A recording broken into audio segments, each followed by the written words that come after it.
Good afternoon, everybody. Thank you very much for inviting me on this great, well-organized APBI conference. And as Dr. Anil Handu said, it's not going to be easy post-lunch and lipids.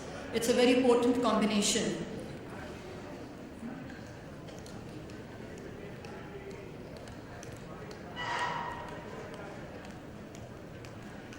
So I'm going to give you a brief overview of the clinical relevance of novel lipid biomarkers in risk assessment of coronary artery disease.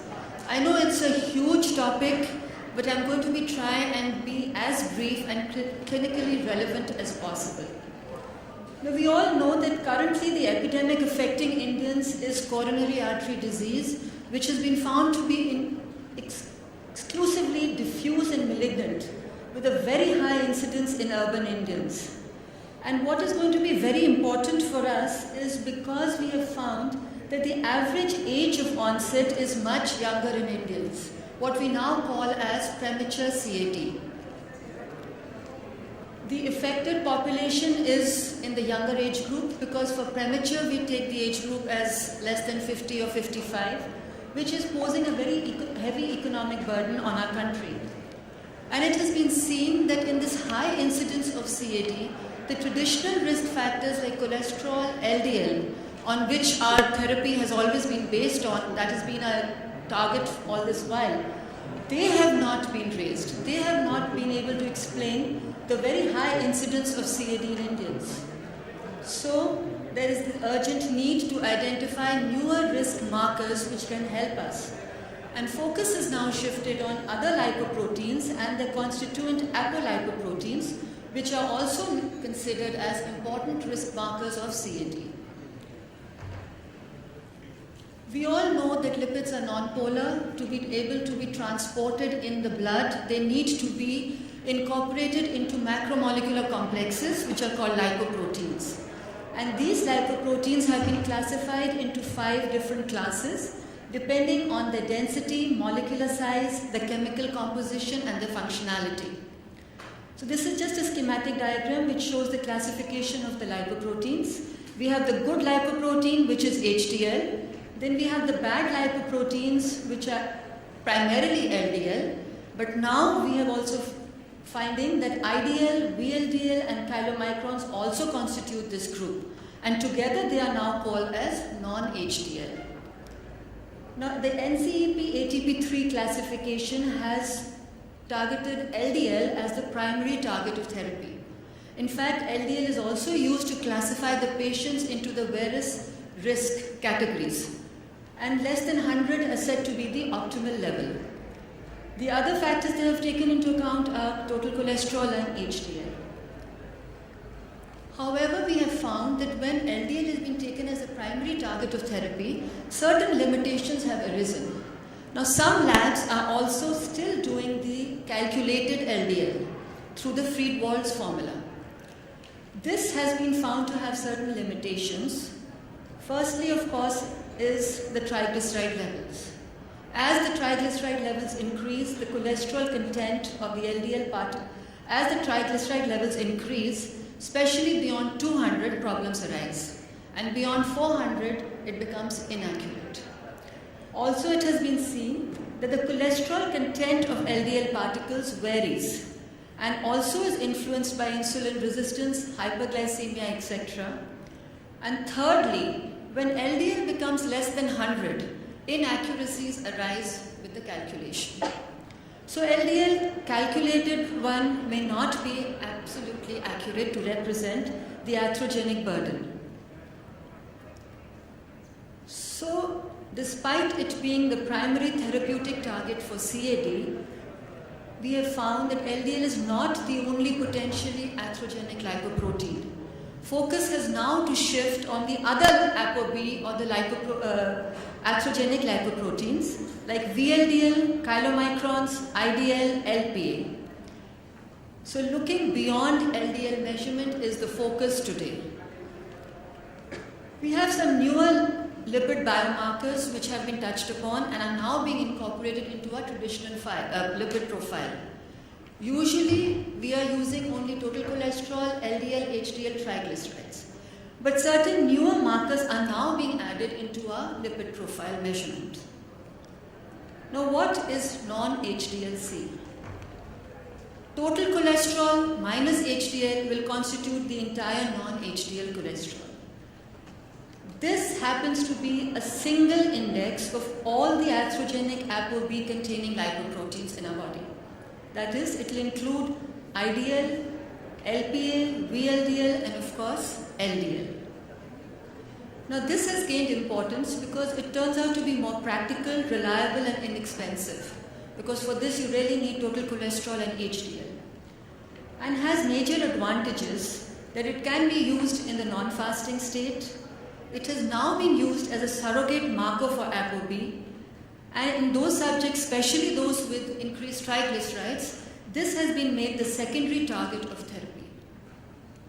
So in the NCP ATP3 goals for LDL and non-HDL, primary target has been used as LDL and the secondary target is non-HDL, wherein in the high-risk category, the target is to bring LDL down to less than 100, whereas non-HDL has to be brought down to less than 130.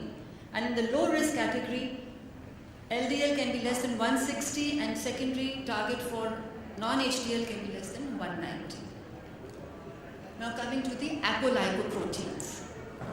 We know we generally measure ApoA1 and ApoB, wherein ApoA1 is a major apolipoprotein in HDLs.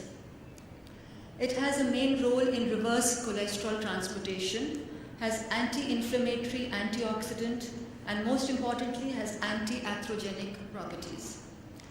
Whereas what is really important for us is apolipoprotein B, because this is the major protein moiety of all lipoproteins except HDL. So all the atherogenic lipoproteins are the ones which are containing apolipoprotein B. Both LDL and VLDL contain one molecule each of ApoB. So ApoB will reflect the total number of these atherogenic particles. And since more than 90% is found in LDL, this will give us a very good idea of the LDL levels, the atherogenic problems associated.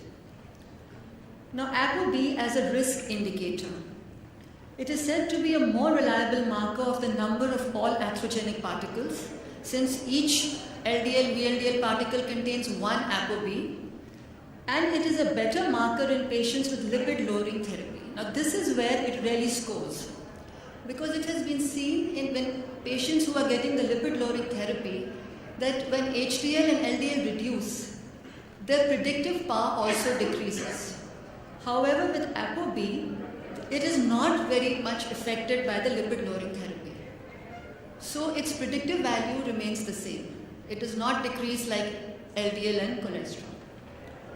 Now, LDL measurement also has some disadvantages. I said that the calculated one had some inaccuracies associated with it. The direct LDL measurement also has a certain amount of problems associated, in the sense that LDL particles vary in size and cholesterol content, and the measurement is still not very well standardized. ApoB measurements, on the other hand, score because they are direct, accurate, precise. Non-fasting is required, and these are internationally standardized and not very expensive. ApoB-ApoA1 ratio can also be calculated. This ratio will give us the atherogenic lipoprotein levels to the atheroprotective capacity. That is, it will integrate the entire lipoprotein balance, the atherogenic versus the atheroprotective capacity. And this retains the predictive power also for patients who are on lipid-lowering treatment. Generally, the ratio levels are taken as less than 0.9 for males and 0.8 for females. But why ApoB has not been incorporated really regularly into the traditional lipid profile is because an internationally accepted cutoff point for ApoB as a risk factor has yet not been found out. Most of the data that is available is the US data. For other than US, the data is very scant. Oops, I'm sorry. Something's happened.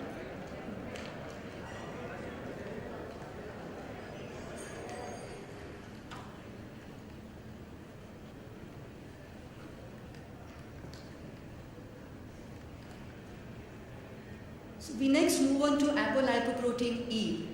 A lot of research these days is going on to apolipoprotein E.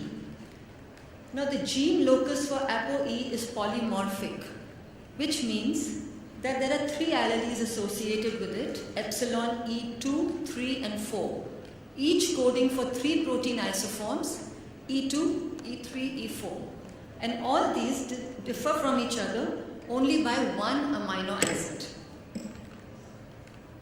This is a key protein in modulation of metabolism of ApoB containing lipoproteins. Now, why is ApoE important for us? This polymorphism, which is associated with ApoE, determines the susceptibility to atherosclerosis. Epsilon 4 is associated with high LDL levels and consequently associated with the development of atherosclerosis. Whereas epsilon 2 has been associated with low LDL levels and therefore protective. So they may be a predictor of response to statins also.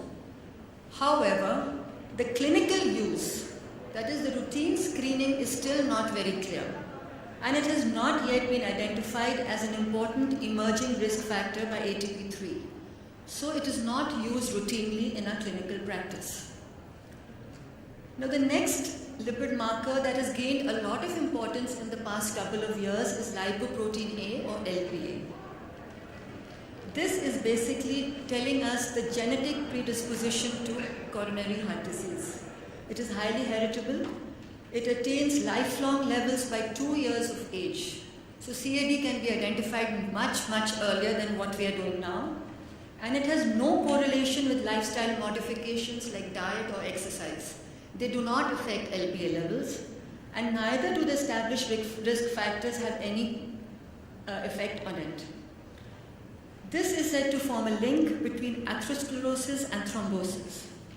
Currently, the accepted cutoff limit for CHD risk is more than 30 milligram per deciliter, but again, all the data that is available is for the Caucasian or the Western population. For the Asian Indians, because we people are said to be more genetically predisposed to CAD.